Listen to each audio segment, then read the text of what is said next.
মতিঝিলে শিক্ষার্থীদের দুই গ্রুপের মধ্যে সংঘর্ষ, সাংবাদিক সহ আহত 9।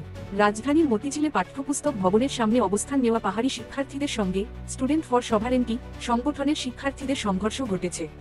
বুধবার 15 জানুয়ারি দুপুরে মতিঝিল এনসিটিবি সংলগ্ন মেট্রো রেলের নিচে এই সংঘর্ষ ঘটে।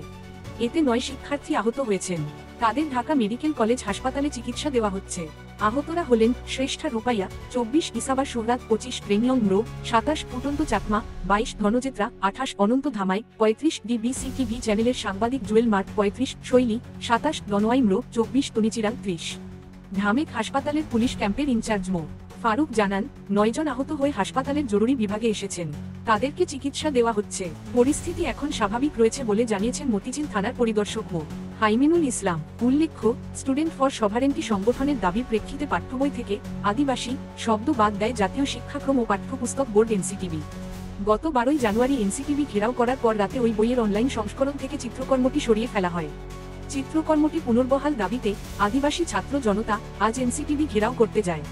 এদিকে পাঠ্যপুস্তকে আদিবাসী শব্দ প্রবেশ এবং জুলাই গণ অভ্যুত্থান বিরোধী অখণ্ড ভারতের কল্পিত গ্রাফিতি সংযোজনের সঙ্গে জড়িতদের শাস্তিসহ 5 দফা দাবিতে আজ সকালে এনসিটিবি ভবন ঘেরাও করে স্টুডেন্ট ফর সভারেন্টি সংগঠন।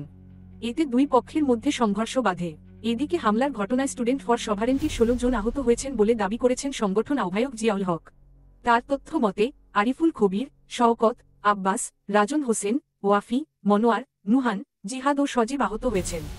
বিক্ষুব্ধ ছাত্র জনতার পক্ষে মিছিলে যাওয়া ঢাকা বিশ্ববিদ্যালয়ের গণযোগাযোগ ও সাংবাদিকতা বিভাগের শিক্ষার্থী অপূর্ব চাকমা বলেন, মতিঝিল মেট্রো স্টেশনের নিচে স্টুডেন্টস ফর সভারেন্টি নামক সংগঠনের সদস্যদের সঙ্গে আমাদের মুখোমুখি অবস্থান হয়। কিছুক্ষণ পরই আদিবাসী যুব ফোরামের নেতা অনন্ত ধামিকে আহত করে সভারেন্টির সদস্যরা। সেই হামলার প্রতিবাদে আগামী 17 তারিখ প্রতিবাদ সমাবেশের ডাক দেন আদিবাসী নেতারা। তিনি বলেন, আমরা মেট্রো স্টেশনের নিচে অবস্থান করার সিদ্ধান্ত নিই, পরে তারা আমাদের ওপর হামলা চালায়।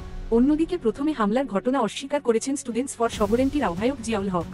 তিনি বাংলা নিউজকে বলেন, আমাদের এনসিটিবি ঘেরাওয়ের পূর্বঘোষিত কর্মসূচি ছিল, তবু কোনো অপ্রীতিকর ঘটনা যেন না ঘটে, তাই আমরা রাজু ভাস্কর্য থেকে শুরু না করে দৈনিক বাংলা ও আশেপাশে সবাইকে অবস্থানের কথা বলি। কর্মসূচি শুরু করার পর এনসিটিবির কর্মকর্তাদের সঙ্গে আমাদের 6 জন প্রতিনিধি সাক্ষাৎ করে। তারা আমাদের সব দাবি মেনে নেয়।